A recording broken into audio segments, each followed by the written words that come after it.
दोस्तों, अगर भारतीय हिंदी चित्रपट में शायरी, संवेदनशील सिनेमा, खूबसूरती, दर्द और शाही अंदाज को एक नाम देना हो, तो वो नाम है कमाल अमरोही साहब का। कमाल अमरोही साहब ने केवल फिल्में नहीं बनाई, बल्कि हर फ्रेम को कविता बना दिया था। उनके संवाद शेर लगते थे, उनका कैमरा मानो गज़ल कहता था और उनके जो किरदार होते थे, वो दर्शकों के दिलों में उतर जाया करते थे। कमाल अमरोही साहब अच्छे शायर थे, अच्छे स्क्रीन राइटर थे और बेहतरीन डायरेक्टर थे।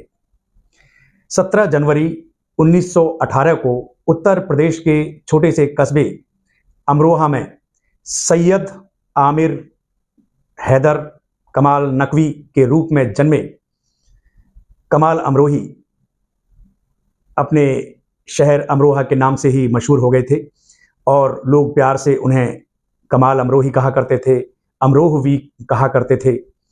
कमाल अमरोही साहब की जो सिनेमाई यात्रा रही, वो बेहद असाधारण रही। उन्होंने कम फिल्में बनाई, लेकिन यादगार फिल्में बनाई।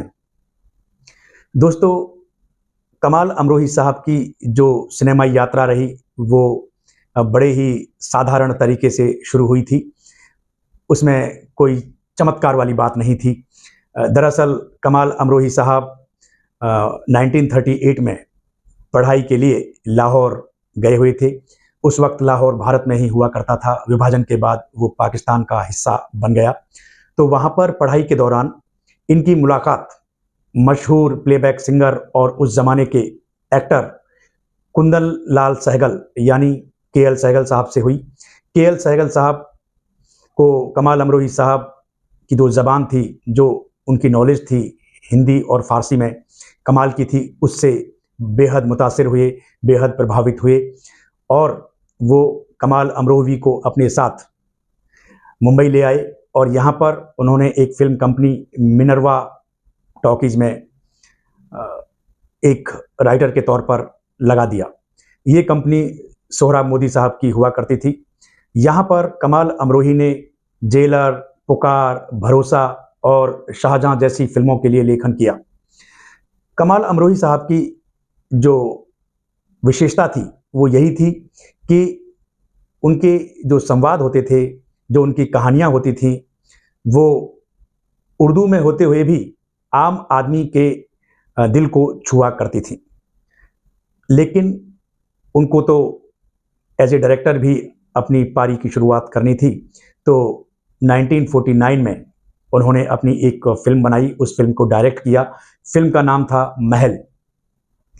इस फिल्म में रहस्य भी था, प्रेम भी था और संवेदनाएं भी थी। इस फिल्म में अशोक कुमार और मधुबाला की जोड़ी ने कमाल कर दिया था। कमाल अमरोही साहब ने इस फिल्म को बनाकर बॉक्स ऑफिस पर कमाल कर दिया था, इतिहास रच दिया था। ये फिल्म दर्शकों को बहुत ज़्यादा पसंद आई थी। ये एक म्यूजिकल फिल्म भी थी। इस फिल्म के गाने भी हिट हुए थे। आपने वो गाना तो ज़रूर सुना होगा, आएगा आएगा आएगा आने वाला। ये गाना आज भी हिंदी सिनेमा के सर्वश्रेष्ठ गीतों में गिना जाता है। दोस्तों, इसके बाद कमाल अमरोही साहब ने एक फिल्म और बनाई। फिल्म का नाम था दायरा। इस फिल्म में मीना कुमारी और नासिर खान थे। नासिर खान दिलीप कुमार साहब के भाई थे। जब इस फिल्म को बनाकर कमाल साहब ने रिलीज़ किया, तो ये फिल्म बॉक्स ऑफिस पर कुछ ज़्यादा कमाल नहीं कर पाई थी, लेकिन इस फिल्म की कहानी अच्छी थी।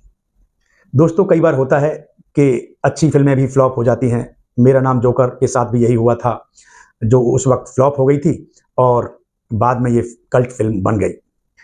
दोस्तों, ऐसा कहा जाता है कि जो दायरा फिल्म की कहानी है, वो मीना कुमारी और कमाल अमरोही साहब की एक अपनी लव स्टोरी है। दरअसल तमाशा के सेट पर कमाल अमरोही और मीना कुमारी की मुलाकात हुई थी अशोक कुमार जी के थ्रू।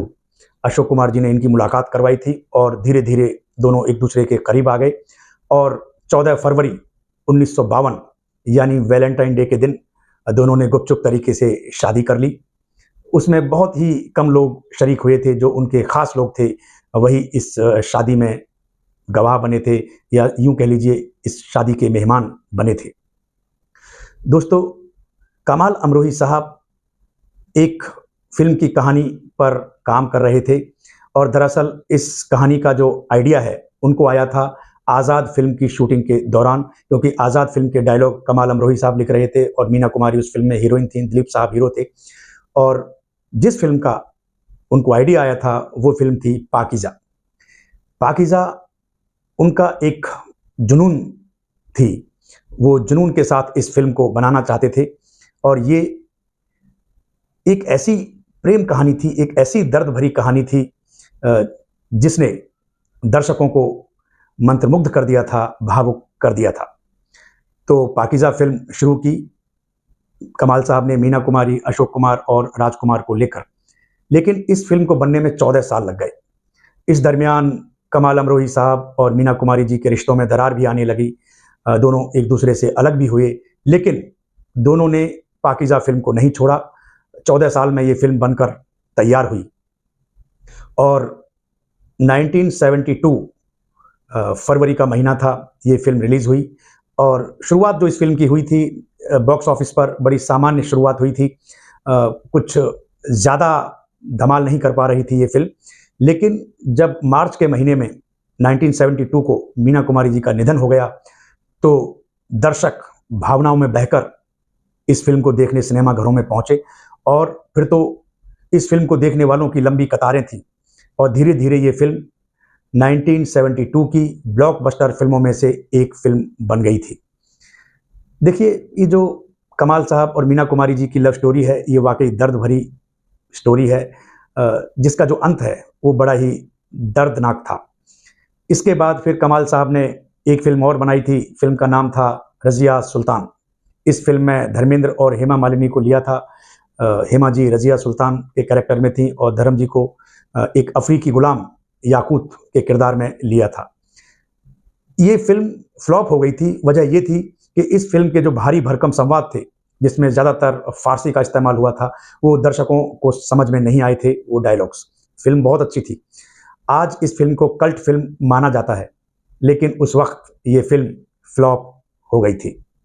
ऐसा होता है कई बार, जो ग्रेट फिल्में होती हैं उनके साथ ऐसा होता है। जैसे मैंने आपको बताया, मेरा नाम जोकर के साथ भी ऐसा ही हुआ था। कागज़ के फूल भी इसी तरह की फिल्म थी।